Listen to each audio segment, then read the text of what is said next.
Hey everybody, this is Diesel from Imagineyourgoddess, and today, because of the new episode of Vanguard, we decided to do a Shadow Paladin theme. So I'm doing a deck profile of my build of Shadow Paladins. This is an Illidan mage build, Origin mage, Illdona.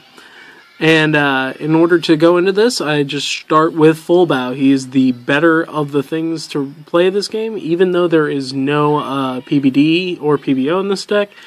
I go ahead and ride the chain because the chain is the better way to go. So for triggers, I run 4 copies of Draw, and then I have 8 crit. 4 of the Eagle, and 4 of the Grim Reaper. Okay, I like 8 and 4 for this deck because I like to apply a lot of pressure. Then, of course, 4 heal. Never go without 4 heal if you can avoid it. Okay, and so I will go ahead and just show you my grade 1s. For grade 1s, we start with Blaster Javelins, 4. Okay, again, the ride chain is important to help you solidify your 1s and 2s, so I go ahead and play Blaster Javelin in 4s to get going. The other things that I've got are 1 of Witch of Nostrum and 1 Gurubao. I run these as tech because I like Gurubao because of his power in the front line. A 9k at the beginning of the game is really, really nice. And it still doesn't hurt later in the game if you have to put a grade 1 up front. You want it to be Gurubao. Witch of Nostrum I have in here for a drop and draw effect. I might run 2 Gurubaos if I could, but I kind of like the 1 Nostrum for tech. Then I've got 4 copies of the AK Booster, Shadow. And I've got 4 copies of Dark Shield Maclear, the Perfect Shield. Again, in our format, having 4 copies of the Perfect Shield is kind of a must. So we do our best to go ahead and carry them. Okay. Grade 2 time. We have 4 copies of Blaster Dark. Now, to be honest, I run 4 copies of Blaster Dark instead of 2. Because I don't have additional copies of Cursed Lancer. 2 of these would be Cursed Lancer if they could be, but since I don't have them, I would rather have them than the 8k, that's a 10k intercept.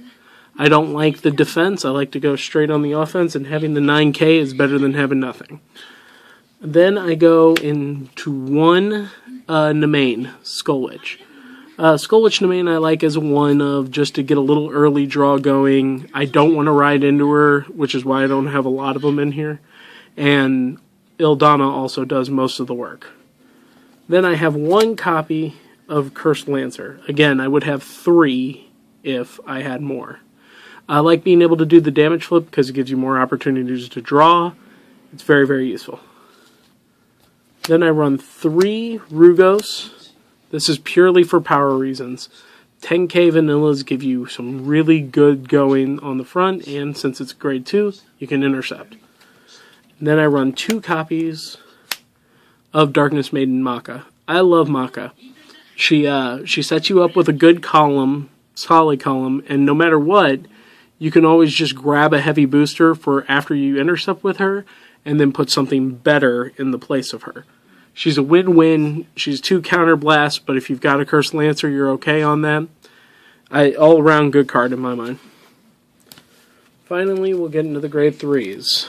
I run 4 copies of Origin Mage Illdona. Now, Origin Mage has a limit break effect that when he attacks, you can counterblast 2 and get rid of 2 Shadow Paladin rear guards, and he'll get plus 3,000 power, and you get to draw 2 cards.